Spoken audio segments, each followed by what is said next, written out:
આપણા જે કોલેજમાં ભણતા બધા વિદ્યાર્થી મિત્રો તાલાઓ છે તેમને એક વાર આપણે પ્રોત્સાહિત કરવા માટે વંદનભાઈ વસંતભાઈ વાડલિયાને આમંત્રિત કરીશ કે જે સ્ટેજ પર આવે અને બાળ મિત્રોને પ્રોત્સાહિત કરે.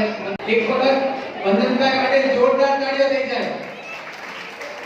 વંદનભાઈએ 2023-2024 માં લેવાયેલી ટેટ કે જે પૂરા ભારતમાં એક્ઝામ લેવાય છે કોમન એડમિશન ટેસ્ટ કે જે પરીક્ષા પાસ કરી અને દેશની ટોપ મેનેજમેન્ટ કોલેજ કે જે આઈઆઈએમ કહેવાય, આઈઆઈએમ રાંચી ઝારખંડની અંદર અત્યારે એડમિશન લીધેલું છે. એકવાર જોરદાર તાળીઓ થઈ જાય.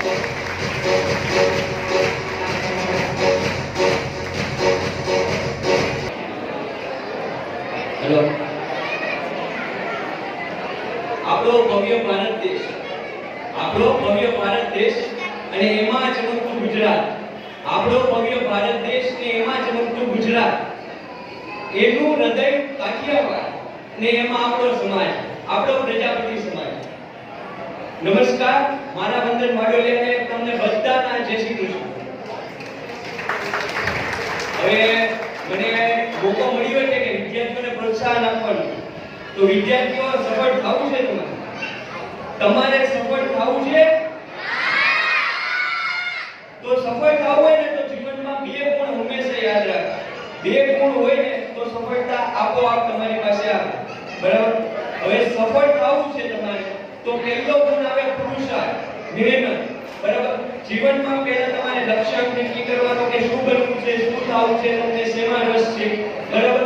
પછી એ લક્ષ્યાંક પ્રાપ્ત કરવા માટે તનતોડ મહેનત કરવાની, બીજું બધું છોડી દેવાનું. બરાબર? આ એવું નહીં કે પછી વાંચ્યા જ રાખવાનું, રમવાનું, હસવાનું, કૂદવાનું બધું કરવાનું, પણ સાથે સાથે લક્ષ્યાંક ભૂલવાનું નહીં. બરાબર? રમવાના ટાઈમે રમવાનું, ભણવાના ટાઈમે ભણવાનું. બરાબર? તો તમે આગળ પહોંચી શકશો. એટલે પુરુષાર્થ, મહેનત તો કરવી પડશે. ઉપર પહોંચવું હોય એટલે મહેનત તો કરવી પડે. બરાબર? હવે મહેનત કરવી હોય, આ મહેનત કરી. બીજો ગુણ છે ઈમાનદારી. બરાબર? ગમે એટલું તમે મહેનત કરો પણ ઈમાનદારી ક્યારેય નહીં ભૂલાય. ઈમાનદાર બનેલું રહેવાનું. ગમે ત્યારે ઈમાનદારી હશે તો તમે આગળ વધશો, આપોઆપ ભગવાન તમને આગળ વધારે. બરાબર? એટલે ઈમાનદારી અને મહેનત આ બે ગુણ હશે ને તમારા એટલે તમે આપોઆપ સફળ થશો. બરાબર? અને સફળ થયા પછી એક ગુણ હંમેશા યાદ રાખવાનો, કૃતજ્ઞતા. કૃતજ્ઞતા એટલે શું ભાગ મિત્રો? કે જેમ તમે નાના હો, બરાબર, તો તમને તમારા પપ્પા બધું લઈ આપે છે ને. મમ્મી તમને ખાવાનું બનાવી દે, બધી વાત માને. તો મમ્મી પપ્પાને ભૂલે ક્યારે? મોટા બની જાવ કે મમ્મી પપ્પાને ભૂલી જાવ? મોટા થઈ જાવ, ગમે એટલા મોટા થઈ જાવ, મમ્મી પપ્પાને નહીં ભૂલવાનું, સમાજને નહીં ભૂલવાનું. બરાબર? આપણો સમાજને યાદ રાખવાનો, હંમેશા આપણે મમ્મી પપ્પાને યાદ રાખવાનું. આપણે જેમના થકી છીએ ને એમને હંમેશા યાદ રાખવાનું. એટલે કૃતજ્ઞતા, ભગવાનને, આપણા મમ્મી પપ્પાને અને આપણા સમાજને હંમેશા યાદ રાખવાનું. તો આપણે એક સારા માણસ અને સફળ વ્યક્તિ બની શકીશું. બસ. આખા રાજ્ય સરકારમાં એક આંકડા શાસ્ત્રી તરીકે એમને ગવર્નમેન્ટ જોબ મળી ગયેલી હતી, છતાં પણ એમને એમની જે સરકારી નોકરી એને છોડી અને અત્યારે આઈઆઈએમ ઝારખંડની અંદર અત્યારે ડિજિટલ એક્ઝામ પાસ કરીને હવે ત્યાં ભણવા માટે જઈ રહ્યા છે. એકવાર જોરદાર તાળીઓ થઈ જાય.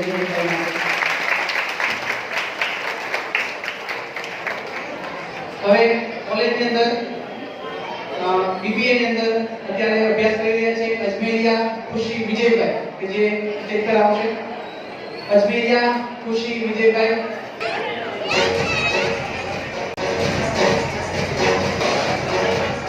ત્યારબાદ હું સ્ટેજ પર આમંત્રિત કરીશ સંચાણિયા વિશ્રુતિ શૈલેશભાઈ. સંચાણિયા વિશ્રુતિ શૈલેશભાઈ.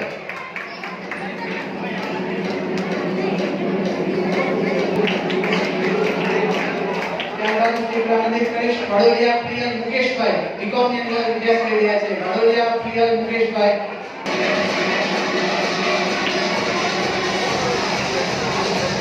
ત્યારબાદ વાડોલિયા હેમાંશુ રૂપેશભાઈ. બીસીએ ની અંદર અભ્યાસ કરી રહ્યા છે. વાડોલિયા હેમાંશુ રૂપેશભાઈ.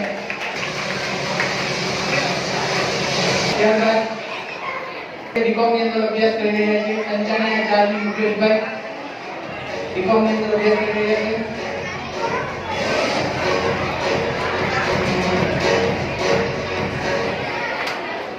બાબા વંદનભાઈ તમે કામ ગ્રહણ કરી શકો છો.